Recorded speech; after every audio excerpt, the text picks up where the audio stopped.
Petty Officer First Class Hank Dellard arrived at the briefing room 40 minutes early, the way he always did.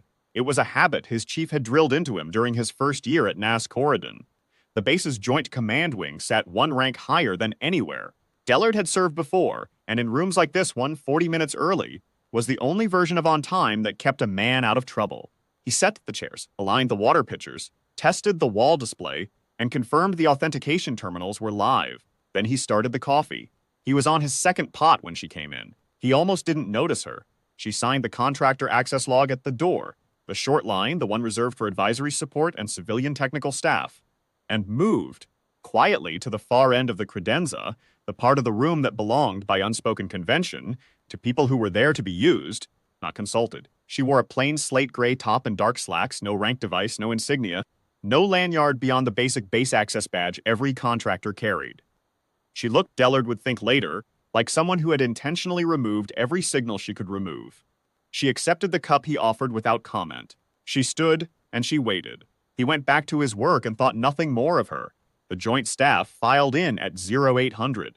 There were 12 of them, 3 full captains, 2 commanders, a pair of Marine lieutenant colonels, a handful of senior enlisted advisors, and Rear Admiral Theodore Galt at the head, silver-haired and precise, the kind of man whose stillness cost other people energy just to stand near. They found their seats. Dellard moved to the wall near the side exit and became furniture. That was his job. Captain Marcus Eller came in last. He was newly transferred. 3 weeks in the building, Dellard had heard, and he walked through the door the way some men walk through every door, like he had already assessed the room and decided where power lived. He was tall, well-decorated, the kind of officer who wore his record on his face before anyone had time to read it off his chest. He set his portfolio on the table, scanned the assembled staff, and then his eyes landed on the woman at the credenza. He looked at her the way men like him sometimes looked at things that didn't fit the picture they'd built. Not with hostility, exactly, but with a casual confidence that he was entitled to an explanation. "I don't recognize you," he said. His voice was even, almost friendly. The room was still settling, but a few heads turned. She held her coffee cup in both hands and met his gaze. She said nothing. Eller smiled. It wasn't an unkind smile, and that was perhaps what made it worse. "Supply contractor?" he said. "What's your call sign?" "Supply clerk." 2 of the junior staff laughed. The short, reflexive kind of laugh that rooms produce when someone in authority makes a joke and there is a half second before everyone remembers whether the target can hear them. Dellard, at the back of the room, looked at his shoes. She didn't laugh. She didn't look away either. She held the cup and she held his gaze, and she let the laughter settle into the carpet, and then she said one word, Ironville. She said it the way a person states a fact about the physical world. Gravity, temperature, distance. No edge in it, no theater. One word, offered simply, the way you hand someone a key that opens a door they haven't tried yet. Eller's smile held. "Is that right?" he said. It wasn't a question. Then the wall display chimed. Dellard's head came up. He'd tested that terminal himself 40 minutes ago. The display was configured for the morning's agenda: traffic analysis, regional coordination, a readiness summary from the fleet. What it showed now was none of those things. The screen read, command level authentication initiated, Coulson received, Ironville, classification, TSSC accessing. The room went quiet in the particular way that rooms go quiet when everyone present recognizes that something is happening that they did not authorize and cannot stop. Admiral Galt's terminal pinged once. He looked at it. His expression did not change, but something behind his eyes did. Some private calculation completed in a fraction of a second. The conclusion locked away. He sat very still. The wall display loaded. What came up was not a personnel file in any ordinary sense. The header read VOS Nora E LT CDR. Special Warfare Intelligence, Classifieds Assignments, and beneath it, in ordered sequence, the citations began to appear, not quickly. One at a time, the way a hand of cards is laid down by a player who is not in a hurry. First citation, Operation Coldframe, Pacific Theater. 1 operator, 61 days, continuous Overwatch intelligence support. Solo, unbroken. The annotation beneath it used the phrase no precedent in program history.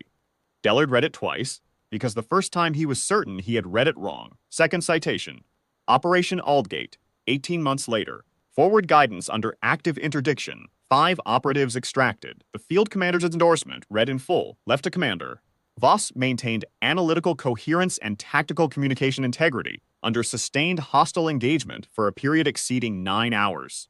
Her guidance was the proximate cause of all 5 operators returning alive. Dellard glanced at her. She was still holding the coffee cup. still watching the middle distance between herself and the window. The commendation on the screen described 9 hours under fire, and she was standing the way a person stands while they wait for a bus. Third citation, a Naval Special Warfare Cross, awarded under sealed authority. The specific action that merited it was redacted to a single line. See Annex, Clearance Level 4. A fourth, a fifth. The room was silent enough now that Dellard could hear the soft mechanical sound of the display updating. Each citation appearing and settling, like a tide that had somewhere definite to go. Eller had not moved. He was still standing at the head of the table, one hand resting on the back of his chair, and the color that had been in his face when he walked through the door had gone somewhere Dellard could not account for.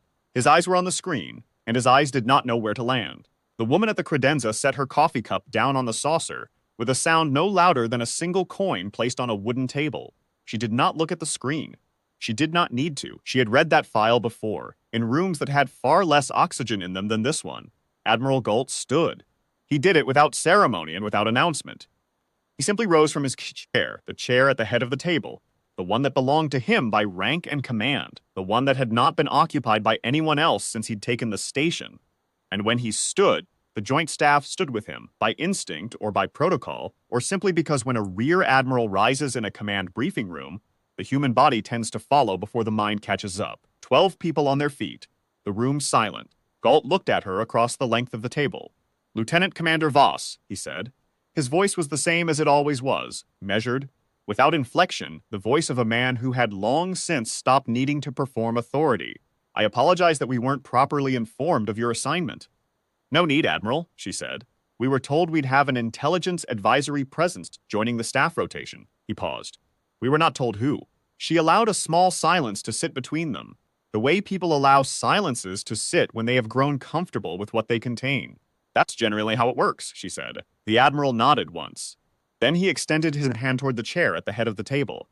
His chair, the one he had just vacated. "We have a briefing to run," he said. "I'd ask you to take the lead on the intelligence portion, but I suspect you already have the room's attention." She crossed the length of the briefing room the way she had entered it. Without hurry, without theater, each step deliberate and unhurried, like a woman who has learned that the room will wait for her regardless. She set her badge on the table. She pulled out the chair and sat. She opened the portfolio she'd been carrying since she signed in, the one Dellard had assumed contained contractor intake forms, and placed it on the table in front of her. She looked at the assembled staff. "Gentlemen," she said, "let's begin." Captain Eller sat down. He sat down the way a man sits down when his legs have decided the issue before his pride could weigh in, and he set his hands on the table in front of him, and he looked at the portfolio in front of him, and he did not look up for some time. Dellard, at the back of the room, had stopped being furniture. He was watching her the way he had watched very few people in his years of service, not with admiration exactly, though that was part of it, and not with surprise, because surprise was already used up. He was watching her the way you watch something that has just clarified a question you didn't know you were asking. She ran the briefing. She ran it the way the display had laid out her record, one element at a time, each one set down with quiet precision, nothing wasted, nothing performed.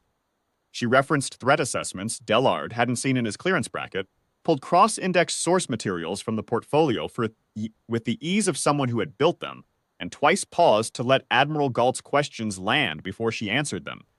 Not because she needed time to find the answer, but because she understood the value of letting a question be fully heard before it was resolved. At one point, one of the Marine lieutenant colonels pushed back on a timeline, respectfully but firmly, citing his own operational experience in the region.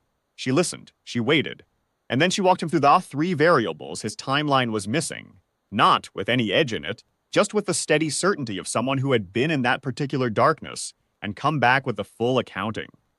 He nodded. He didn't push back again. Dellard, watching from his post at the wall, found himself leaning forward by a degree he noticed only when he caught himself doing it. He had been in briefing rooms for 6 years. He had stood in the back while men far above his rank argued over maps and intelligence and risk tolerance, and he had done what he always did. Moved quietly, kept the coffee warm, disappeared into the edges of the room. He had assumed that was the whole of it, that this was his part of the story. She was showing him, without meaning to, that every room has a center. Center isn't always where the table puts it. The briefing ran 45 minutes. When it was done, Galt thanked her. The joint staff gathered their materials. They filed out past her in the way people file past something they will not quite know how to describe. Later, close enough to register it, aware enough to feel its weight, Eller was last to leave. He stopped at the door. He didn't turn around for a moment, and when he did, his expression was not what Dellard expected. It wasn't chastened, exactly. It was something quieter than that. The look of a man who has encountered a fact about the world that he will have to carry with him going forward, whether he wants to or not. He said nothing. He went through the door. Dellard began clearing the pitchers and the cups. He worked quietly, as he always did, and she gathered her portfolio and checked that the wall display had returned to its standard configuration. She was nearly at the door when Dellard looked up. "Ma'am," he said. He wasn't sure, afterward, what he had meant to follow it with. She stopped and looked at him with the same level attention she had given every person in that room, no more, no less. "Just honest regard. Thank you for the coffee," she said. Then she walked out into the corridor and was gone, and the briefing room was quiet, and Petty Officer First Class Hank Dellard stood in the middle of it for a moment with a coffee pitcher in each hand, thinking about what composure actually cost a person, the years of it, the discipline, the decision made over and over again, let the room do what it needed to do, and simply wait for the truth to arrive on its own terms. He thought about the way she had said that single word, not loud, not sharp, just certain. He set the pitchers down, and he went back to work, and for the rest of his time at Nas Corridon, whenever he set up that room in the early quiet, before anyone else arrived, he straightened the chair at the head of the table last, and for just a moment, every time he left it for her.